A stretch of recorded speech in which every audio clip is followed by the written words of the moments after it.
Dear students, हमारी जो video है वो बीच में ही किसी कारण से रुक गई थी, तो हम छठी वीडियो जो है यहीं से शुरू कर रहे हैं। छठी जो वीडियो है आपकी, उसमें छठा बिंदु हम पढ़ेंगे युद्ध के प्रभाव का, सर्वसत्तावाद का उदय।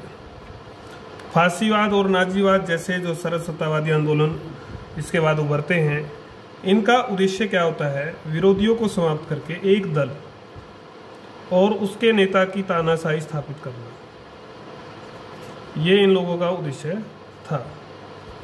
ऐसी व्यवस्था में निजी स्वतंत्रता और लोकतांत्रिक विचार, इनके लिए कोई स्थान नहीं था। अपने अधिनायक के आदेश, जो इनका नेता होता था, जैसे मानव स्वतंत्रता विरोधी विचारधारा के उदय के लिए भी प्रथम विश्व युद्ध ही उत्तरदायी था। दो प्रमुख कारण थे। पहला, यह उग्र विचारधारा मुख्यतः उन देशों में पैदा हुई जो या तो युद्ध में हार गए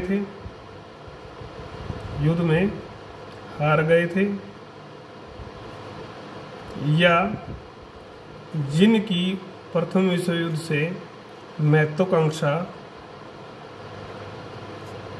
पूरी नहीं हुई थी, जैसे इटली की महत्वाकांक्षा पूरी नहीं हुई थी, इसलिए वो दूसरे विश्व युद्ध में कूदता है। दूसरे विश्व युद्ध का फलस्वरूप आर्थिक संकट ने ऐसे आंदोलनों के पनपने के लिए जमीन तैयार की, चाहे वो बेरोजगारी हो, महंगाई हो,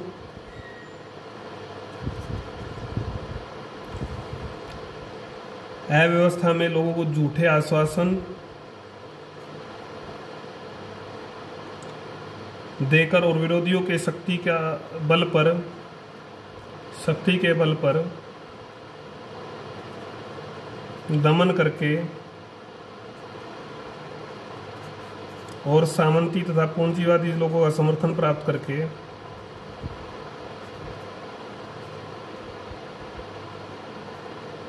हिटलर और मुसोलिनी ने तानाशाहों ने सर्व अधिकार पूर्ण राज्य स्थापित किए।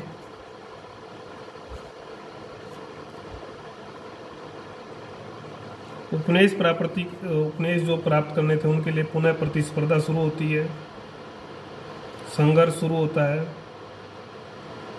और फिर दोबारा से पुनः विश्व युद्ध लड़ा जाता है, जो 1939 से 45 तक चलता है। तो ये इसका एक परिणाम हम देखते हैं बाद में जब होता है। फिर आता है आपका रूसी क्रांति। रूसी क्रांति भी हम इसमें पढ़ेंगे। रूसी क्रांति को अगर हम देखें तो 1917 की जो रूसी क्रांति हुई, उसका जो तात्कालिक कारण था वो प्रथम विश्व युद्ध ही था।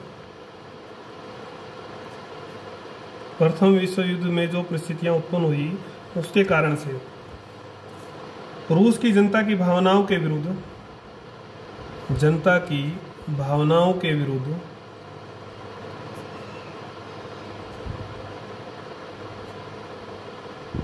1914 अगस्त में जार ने रूस को युद्ध में धकेल दिया, जबकि जनता नहीं चाहती थी कि युद्ध किया जाए। रूसी सेना को युद्ध के मोर्चे पर प्रारंभ में कुछ सफलता मिली, परंतु लगातार बाद में पराजित होना पड़ा है रूसी सेना को। जनता में असंतोष पैदा होता गया। युद्ध रूस के लिए त्रासदीपूर्ण जो है सिद्ध हुआ, क्योंकि इसमें 17 लाख जो है सैनिक मारे गए, 50 लाख घायल हो जाते हैं और 25 लाख सैनिकों का कोई अता पता नहीं चला। युद्ध मोर्चे पर ही नहीं,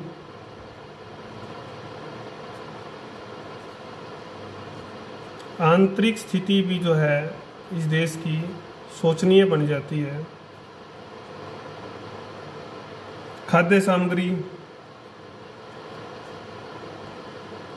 और अन्य जो जरूरी वस्तुएं होती हैं, उनकी बड़ी मात्रा में कमी हो जाती है।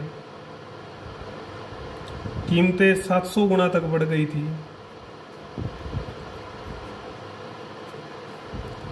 तो राजधानी पेट्रोगार्ड, रूस की राजधानी पेट्रोगार्ड, पीटर्सबर्ग भी बोल रहे हैं, में श्रमिकों ने रोटी के नारे लगाकर, सड़कों पर रोटी के नारे लगाए, लूटमार शुरू कर दी। रोटी दो, अत्याचारी शासन का अंत हो, इस तरह के नारे लगाए गए।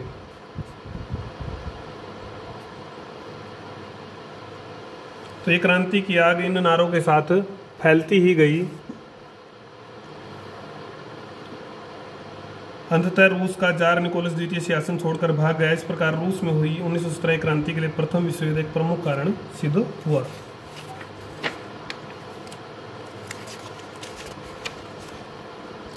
अगला जो बिंदु है हमारा 8वां, 9वां, 10वां, 5 बिंदु और रहते हैं, इसके लिए भी हम देखते हैं कि पेज खाली है क्या।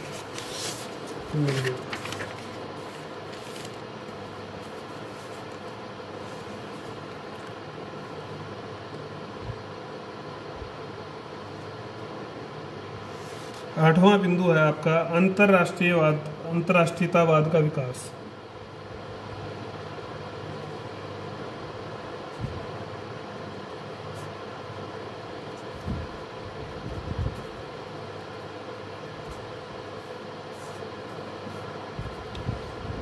आज का युग वैश्वीकरण का युग है।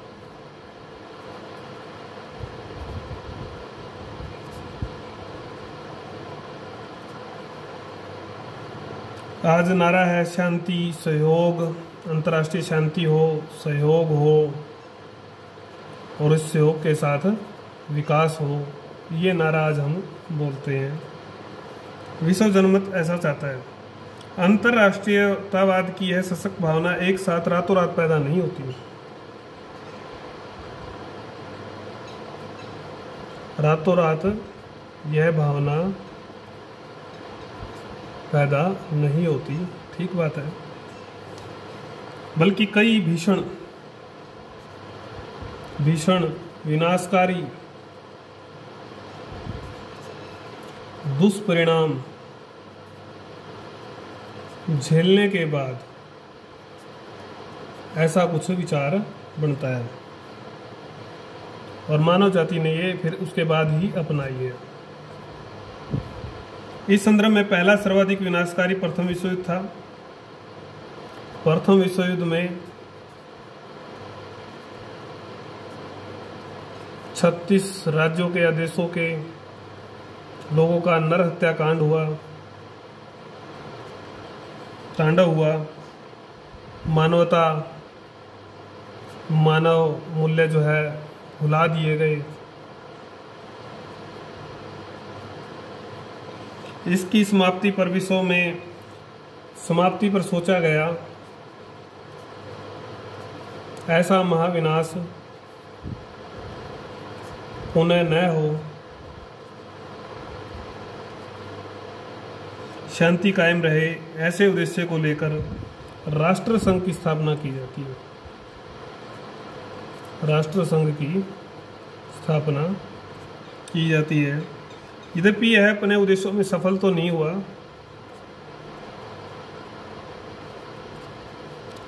लेकिन इसने अंतर्राष्ट्रीयवाद की जो भावना थी उस भावना को प्रोत्साहित अवश्य किया। दूसरे विश्व युद्ध से पूर्व तक यह संस्था विश्व संस्था देशों की परस्पर समस्या को सुलझाने का प्रयत्न करती रही। अंतर्राष्ट्रीय मजदूर संगठन ILO, इंटरनेशनल लेबर ऑर्गेनाइजेशन की स्थापना भी इसी से प्रेरित होकर की गई थी।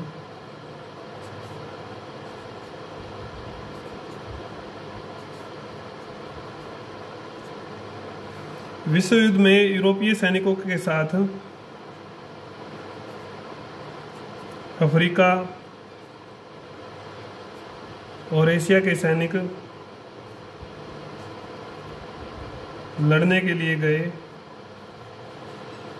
और उन्होंने गोरे सैनिकों के समान ही अपने शौर्य का, वीरता का प्रदर्शन किया।